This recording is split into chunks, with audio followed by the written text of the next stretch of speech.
welcome back to Grim and Whim. Today we're going to be looking at 4 ghostly encounters, and there are definitely some topics in these stories. I believe the first and second story have references to suicide, and then the final story does discuss the topic of domestic abuse. And so if you know that that will be triggering for you, and you know that you're not in the right headspace to listen to that today, be kind to your mind, and I will see you in the next episode. In the early 80s, I lived in Okinawa, Japan. My dad thought that seeing the world would be an adventure that would help my brother and I become better men, and I have to say I think he was right. Being in the military showed me cultures many would never get to experience, and I am thankful for every experience that life gave me, even the scary ones. While we lived in Japan, my father wanted us to have a fully immersive experience, so he chose to move us into a small Japanese neighborhood off-site and off the base. We lived in a little house at the top of an enormous hill in a cul-de-sac that overlooked, and I kid you not, part of a huge zoo, and on one side a fairly large cemetery. Our particular house was set far above the monkey habitats, about a mile downhill. Between us and those habitats was nothing but thick Indiana Jones-style jungle. The neighborhood kids and I would tromp through endlessly, ignoring the local warnings about poisonous snakes and ancient untripped mines from World War II. We were the only American family living in the cul-de-sac, completely surrounded by Japanese families, and it was amazing. The kids loved us, and although we couldn't communicate through language very well, we understood each other perfectly. Well, most of the time. Opposite us was an older couple with a lush garden surrounding their property. The older woman wanted us to call her Mama-san, and she had us helping her garden whenever she could coax us over with green tea and chocolate banana cookies. We loved her. She was so welcoming and generous, as was everyone actually. We lived in a wonderful neighborhood.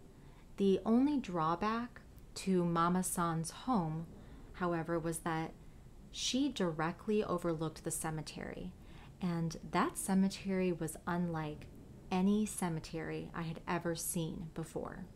Because Okinawa is an island, burials don't happen very often. Instead, above-ground crypts are built. Many of them are built into the sides of the hills that make up the island. The crypts are large, made of huge arcs of polished stone set over a large square of that stone, which has a square insert cut into the middle of it for the coffin to be placed inside. Once inside the square is inset with another piece of polished stone just inside, leaving a kind of shelf on the outside so that offerings could be made to people's lost loved ones. Yen, food, flowers, incense are some of the offerings given. Below Mama-san's house was a valley that swooped back up into another hill opposite her home. That valley and both of the hills were covered with these crypts, and spiderwebbing up and down through the crypts were various stone step pathways that were old and badly maintained. It was quite a sight. One evening, Mama-san asked me to come visit with her alone. She had something to show me, but it was only for me as the older brother. Intrigued and a bit proud, I agreed. She took me to the back of her garden and sat me down on a thick wooden bench that was carved with scenes of fishermen and men with swords, and she told me that she had a story to tell.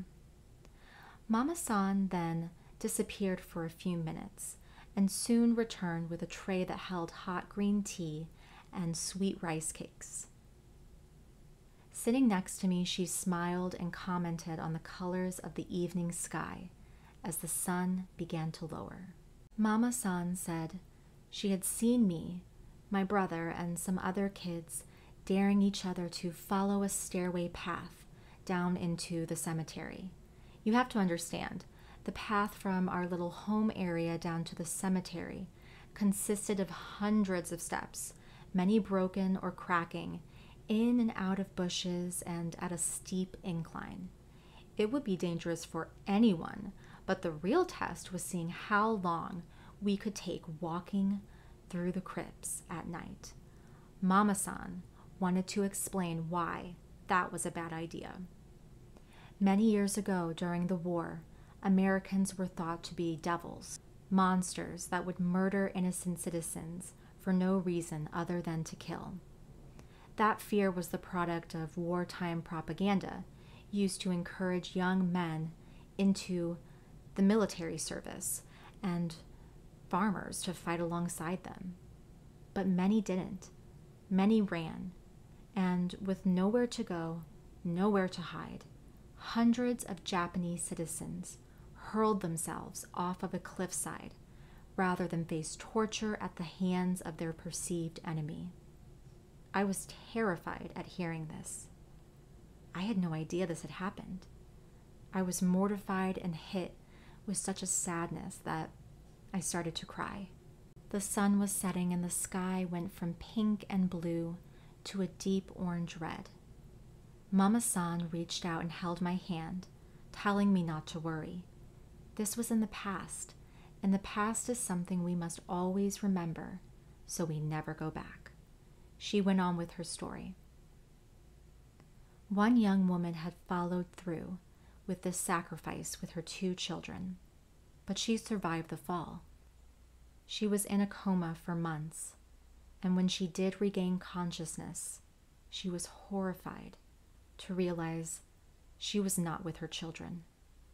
They had been buried somewhere in that cemetery below, in an unmarked crypt that held many others. The woman would spend days and nights searching the cemetery, crying in pain, the torment of her loss unbearable, until the day she threw herself into the ocean to hopefully be reunited with her lost family. But they say she never found her children. Her act of suicide doomed her to purgatory, and she would remain tortured for eternity. The sun had disappeared, the cemetery drowned in inky blackness, the main path dotted with dim, broken lights, feebly illuminating small areas. Mama-san continued. She still wanders the cemetery, she said, looking for her kids. You can hear her crying, and then she points down. I didn't want to, but I did. I looked. In the back of the cemetery, in the darkness, there was a white figure. At first, a bright white shimmer, moving slowly, kind of shaking. It moved from side to side, like it was moving among the crypts, and you could actually hear the crying. Softly at first, but then low moans and whimpers of pain as it got closer. I was terrified. I wanted to run, but Mama-san held my hand and whispered that she wouldn't come up there. We were too far. But that is why we shouldn't go down there after dark. She said that many don't know her story and call her the White Witch, which angers her. She said, it's best to stay away. It's best to pray for her. Mama-san said she comes out to see her often, hoping one day she will find her salvation. Needless to say, I never went down into that cemetery again, not once, and I never sat back there with Mama-san again either. That was enough for me. I did, however, visit Suicide Hill. It's called Peace Prayer Park now, out of respect. I cried the whole time we were there. I prayed for all the souls and for forgiveness. So many Japanese citizens spoke to us, welcoming us, telling us their stories, sharing with us. I didn't feel worthy, and my love for the country and its people was overwhelming. I'll never forget my time there. I'd like to go back to see if she's still there, wandering the graves, looking for her children. I bought my first house in 2003, and I was over the moon. Shortly after moving in, 2 of my neighbors began joking with me about a ghost in the house. Well, I thought that they were just joking, so I played along pretending I had seen one, and it was no big deal. Well, as time went on that summer, I met more and more of my neighbors, and they all brought up the same topic. Finally, an elderly woman on the block who was quite kind and friendly told me the story after I'd asked her. I knew she wasn't going to screw with my head, which is why I asked her in the first place. It turns out that the previous owner purchased the home but never lived there because she said it was haunted. Sounds in the night of footsteps and sobbing, and glimpses of a man sitting in the kitchen covered in blood. One of my neighbors helped with the renovations of the house and said that while he was putting up drywall, he felt something lift up his dreadlocks. And although I've never had paranormal experiences before, it had been years, and by then I just chalked it up to night terrors. One day, I went to a small neighborhood video store to rent a movie. I had to fill out a form with my demographic data and then my credit card info. The owner of the store looked at the form and said, "Oh my God, you live in that house?" I asked her, "What do you mean?" And she explained that her former employee had committed suicide in that very house. She came to the house as soon as she heard, but by then the house had been taped off by the police as a potential crime scene. She told me that he had just moved into the house with his partner and called his mom because he wanted to invite her over to meet his partner and come out to her. This was in the early 90s when being gay and coming out was a bigger deal, and his mother already knew he was gay because he bought a house with a man, and she disowned him right over the phone. That same week, he received a letter from an HIV testing center stating that he had tested positive for HIV. This is when HIV was a death sentence. He then sat at the kitchen table, ate a bowl of cereal, and shot himself in the head with a revolver. Since then, she has had multiple paranormal experiences in the store, with videotapes flying off the shelves and even levitating off the shelves.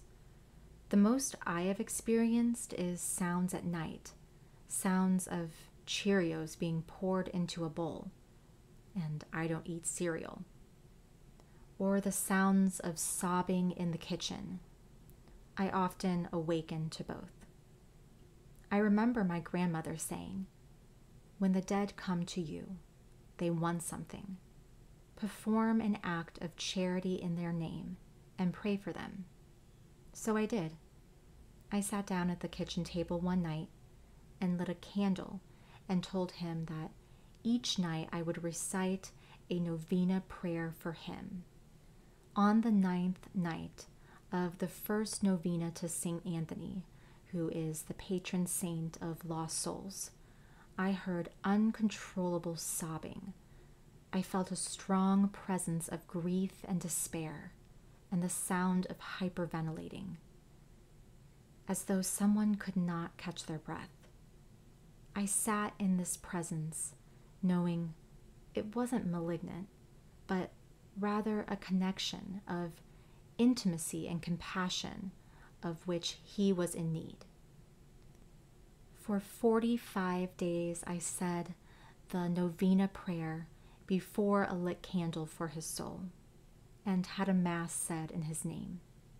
A few times, I have awakened to feel his presence standing over me while I'm in my bed. But still, I know it's not a malignant presence. This still happens from time to time, but now less and less frequently.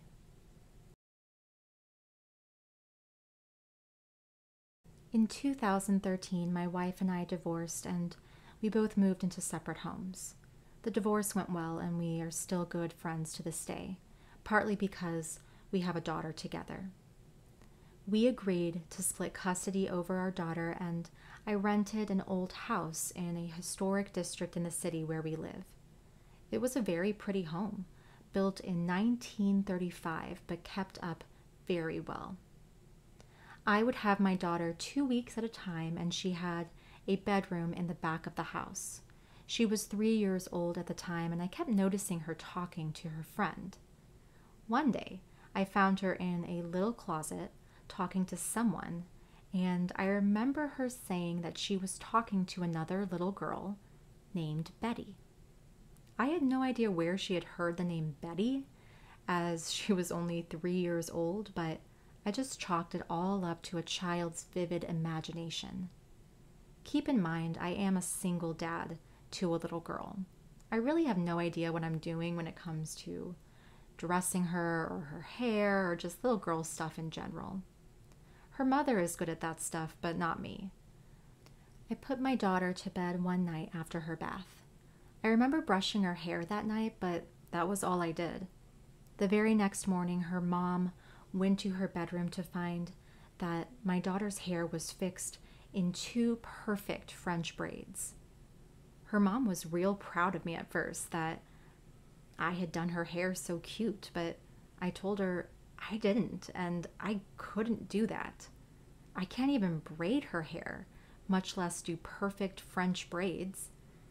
We asked our daughter how her hair got fixed, and she told us that Betty had done it during the night. I broke the contract on the rental agreement and moved out within the next month.